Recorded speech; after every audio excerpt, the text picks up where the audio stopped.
Gabbard, former Democrat presidential candidate and a Fox News contributor. Tulsi, there's been a noticeable shift in the media's focus to really not run away from the economy, but to try to spin this economy as something much different than it actually is in the real life of most Americans.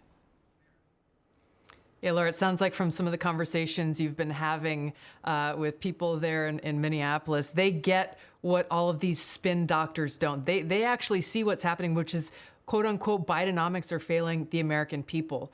But what people in Washington are not focusing on enough is what actually is Bidenomics. Bidenomics essentially is fascism, a kind of national socialism where we have government bureaucrats and politicians partnering and colluding with these massive corporations and the ultra-rich to make these business deals, picking winners and losers that serve their own self-interest and the interests of the power elite at the cost of the well-being of the American people, not only today, but in the increasing debt that they are incurring that will affect us for generations to come.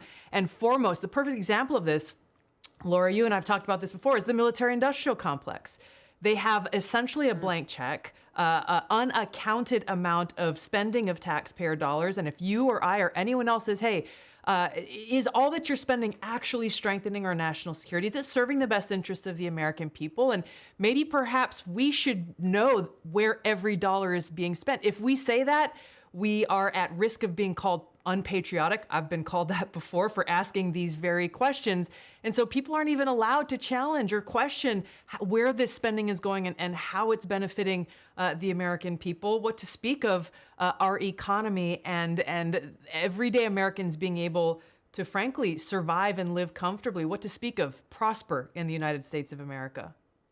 Now, Biden wants us all, I think, Tulsi, to kind of clap like seals since year-over-year inflation isn't as high as it was last year. But since he's taken office, consumer prices have gone up nearly 16%. We obviously know what's happened with energy costs.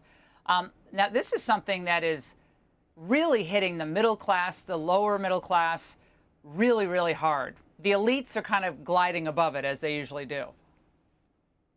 And that's exactly what we're seeing as President Biden and his administration and the elites are celebrating, quote unquote, Bidenomics. The American people know better because those successes that are being touted are actually the opposite is being felt. And again, this is where we have to hold the Biden administration, the Democrat elite, accountable. This is not about, well, we just have to message things better. That's always their answer, rather than actually looking at what the problem is, because doing that would require them to look in the mirror. Tulsi, great to see you. Thanks so much. Hey, Sean Hannity here. Hey, click here to subscribe to Fox News YouTube page and catch our hottest interviews and most compelling analysis. You will not get it anywhere else.